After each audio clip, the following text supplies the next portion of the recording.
आज गोकुळ दूध संघाचे ठराव दाखल करण्याचा आजचा शेवटचा दिवस आहे आणि आज हा दिवस निवडण्याचं कारण म्हणजे आज महाराष्ट्र कृषी दिन म्हणून आज महाराष्ट्रभर साजरा करतात आणि हा दूध धंदा आमचा हा शेतीशी निगडीत असल्यामुळं आम्ही हा दिवस निवडला आहे आणि या दिवसानिमित्त आम्ही आज दाखल करतोय. कारण शेतकऱ्यांना दुधाला भाव जास्त देणे आणि जास्तीत जास्त काटकसर करून आपण कसा दूध संघ चालवायचा हे आमचं हे ध्येय राहणार आहे. आणि या कृषी दिनानिमित्त आम्ही त्याच दृष्टीनं आपण पावलं करत आहोत. कित्येक दिवस झालं आता हे रणधुमाळी चालू आहे ठराव दाखल करायची. त्या पद्धतीनं आम्ही आज ठराव आमच्या महायुतीमार्फत आम्ही जास्तीत जास्त ठराव दिलेले आहेत आणि अजून सुद्धा आज राहिलेलं त्या सुद्धा आमचं महायुतीचंच जास्तीत जास्त ठराव असणार आहेत आणि महायुतीचं पॅनल येण्यासाठी काही अडचण येणार नाही.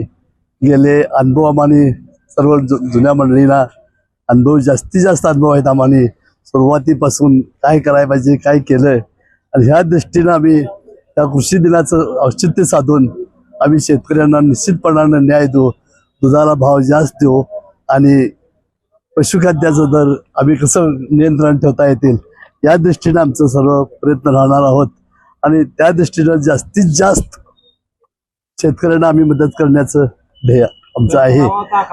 आणि त्या कृषी दिनानिमित्त माझ्या दूध उत्पादक इतर शेतकऱ्यांना मी शुभेच्छा देतो.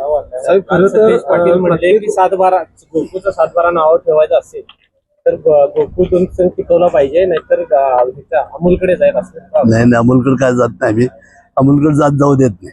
ठरावाचा आकडा 10,000 कडे गेलाय, पुरवठा झालाय का जाणीवपूर्वक केला गेला काय? 10,000 कसं जाईल? काल 4,500 काय आलेलं आहे. 5,300 आलं टोटल तेवढाच की 5,300 झालाय डिक्लेअर केला की. पात्र संस्था ठरावापेक्षा पात्र ज्या संस्था आहेत त्याच्यापेक्षा जास्त आकडा आता आपल्या घटक पक्षाकडून जे दावे केले जात आहेत तो आकडा जास्त दिसतो. तो का राजकीय दृष्टी असतोय प्रत्येकाचा, त्या दृष्टीने प्रत्येक जादा सांगणार आहे. परंतु दाखल फक्त 5,300 झाले, तेवढंच झालेलं आहे. 5,300 ठराव दाखल झालेले आहेत. मात्र आता सगळ्या नेत्यांकडून दावा केला जातोय की आम्हीच मोठा भाऊ आहे.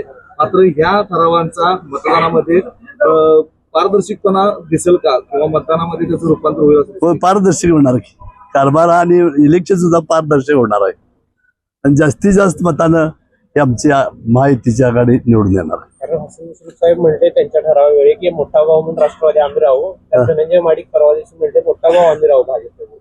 आवळीजवळी असतील ते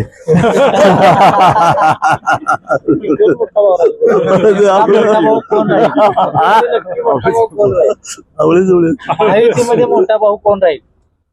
मोठा भाऊ सगळे एकत्रच आहेत. आम्ही महायुती हीच मोठा भाऊ. मी एक सांगू तुम्हाला, ठीक आहे, सन्माननीय लोक आहेत ऐकून घ्या.